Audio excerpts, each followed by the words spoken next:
तो टैलेंट और मेहनत की जंग में जीत किसकी होती है? चलिए इस क्लासिक कहानी से समझते हैं। यही वो सवाल है जो इस कहानी के केंद्र में है कि क्या सिर्फ टैलेंट से ही बात बन जाती है? मिलिए बंटी से। इसके पास थी गजब की रफ्तार, पर यह थोड़ा आलसी था। और अपनी इसी रफ्तार पर उसे इतना घमंड था कि वो मेहनत को जरूरी ही नहीं समझता था। और दूसरी तरफ था टिंकू कछुआ। धीमा जरूर था, पर मेहनती और समझदार भी। मतलब दोनों में जमीन आसमान का फर्क था, एकदम ऑपोजिट। एक दिन बंटी ने अपने घमंड में टिंकू की धीमी चाल का मजाक उड़ाया। पर टिंकू का जवाब छोटा था, लेकिन उसमें एक गहरी सच्चाई छुपी थी। बस फिर क्या था, इस बहस को सुलझाने के लिए एक रेस रखी गई। रेस शुरू हुई और जैसा कि सब जानते थे, बंटी बिजली की रफ्तार से आगे निकल गया। वो इतना आगे था कि उसके मन में ओवर कॉन्फिडेंस आ गया और उसने एक गलत फैसला ले लिया।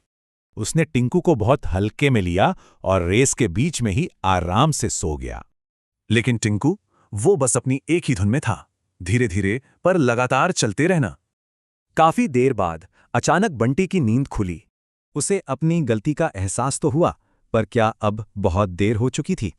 बंटी ने पूरी जान लगाकर दौड़ लगाई, पर टिंकू तो पहले ही फिनिश लाइन पार कर चुका था।